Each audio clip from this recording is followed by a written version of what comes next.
If you have been following the news in the United States recently, you probably know by now that there is a terrible crisis that has been triggered by the four-word sentence that I have used as title for this homily. The title of this homily is, "Please, I Cannot Breathe." These were among the last words uttered by the black man, George Floyd, as he was being pinned down on the ground by a police officer on the allegation that he had passed a fake $20 bill. His last moments were captured on video by several people who actually pleaded with the police officer on George's behalf. But the police officer would not let go, as he had the black man's arm twisted behind him, and while the police officer knelt on the suspect's neck, obviously crushing his spine. The man pleaded desperately, saying, "Please, sir, I cannot breathe. Please, I need some air. Please, give me some water." The lady who was capturing it on video, along with the onlookers, are now also pleading, "Please, let him breathe." To no avail. The man is now moaning and gasping for some air and crying like a baby. In his desperation, he starts calling out for his mother, saying, "Mama, Mama."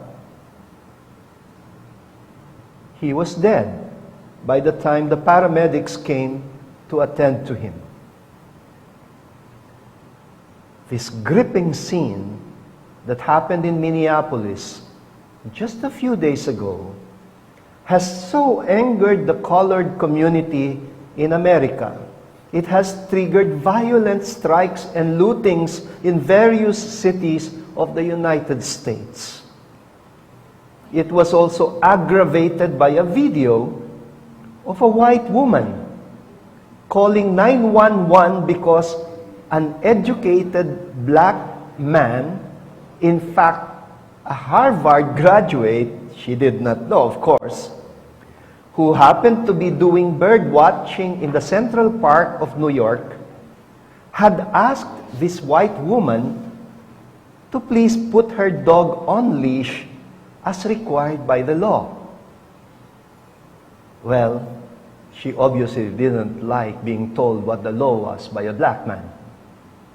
Fortunately for the black man, he had recorded the incident on video and uploaded it for the public to see how this woman had called 911, claiming that a black man was threatening her at the Central Park. She made a scene over the phone, desperately crying for help as if she was really being attacked. And she did all of this as she held her dog by its collar until the poor animal was beginning to suffocate. I could practically hear the dog pleading in dog talk, "Please, I cannot breathe." But the woman was also gasping and pleading over 911 like she was being really assaulted. She was breathless in her drama, and the video proved it to be false. It was the dog that was being suffocated by its own master. These scenes have made me think of several other similar scenes of cries for help. I also imagine a patient in a hospital crying out, "Please, nurse, I cannot breathe." Since the COVID crisis began, this has been the desperate cry of many infected people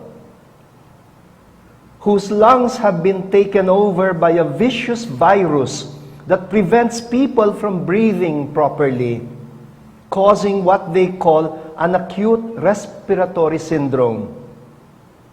And the nurses, who are already up to their necks with similar pleas from other patients, are in panic themselves. They rush their patients to the intensive care unit, but they have to wait until a ventilator is made available for them. And in their state of utter helplessness, some of the patients grab their cell phones and call on their loved ones and say their goodbyes as they are gripped by fear that they might not survive this. Like the black man George Floyd, we are told by health workers that even elderly patients afflicted by the coronavirus cry out while they're running out of breath. They call for their mothers and they say, "Mama, Mama."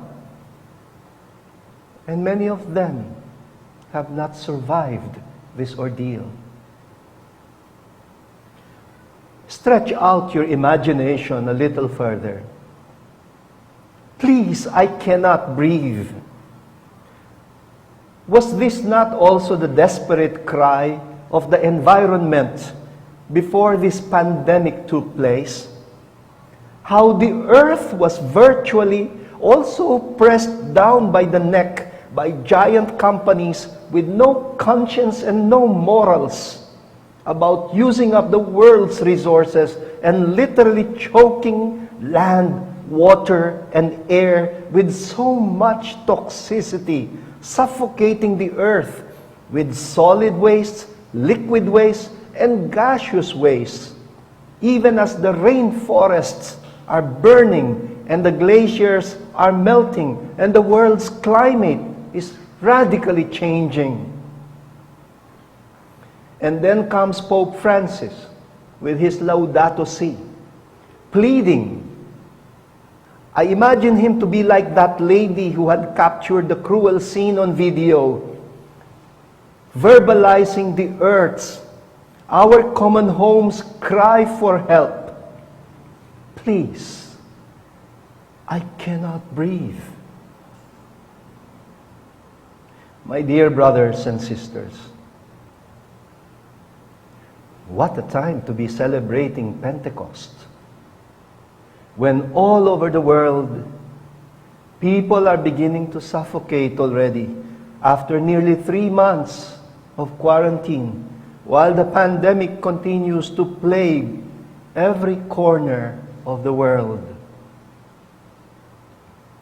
Our gospel today says, Jesus came just in the nick of time, when his disciples, who were already suffocating in their fear, had turned the upper room into a virtual tomb because they had allowed their minds and their hearts to be locked down by fear and anxiety and choked by the power of evil. The risen Lord breaks into the room and allows some fresh air to get in. And his message is for all of us. Peace be with you. And he breathed on them. Brothers and sisters, the Holy Spirit is the breath of new life that Jesus brings in all the death-dealing situations that we find ourselves in. It is the breath of justice and accountability on those who are pinned down on their necks by cruel, heartless, and inhuman systems of governance.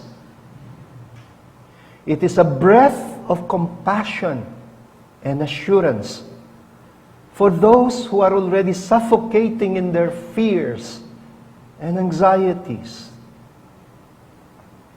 It is a breath of generosity for those who are terrified about finding their next meal for their family. It is a breath of forgiveness on those suffocating in irrational hatred and resentment. But it does not end here. He breathes on them so that they could breathe on other people as well. He said, "As the Father sent me, so I send you." Receive God's holy breath. It is His way of saying, just as I was sent to save those who are running out of breath, so also I send you with the same mission, to breathe on others. The Holy Spirit is God's breath of grace that liberates all of us from our mutual fears, from our biases and prejudices, from our guilts, our angers and resentments, our cruelties and inhumanities. We have received the Holy Spirit so that we could give the Holy Spirit as gift to so many others who are also choking.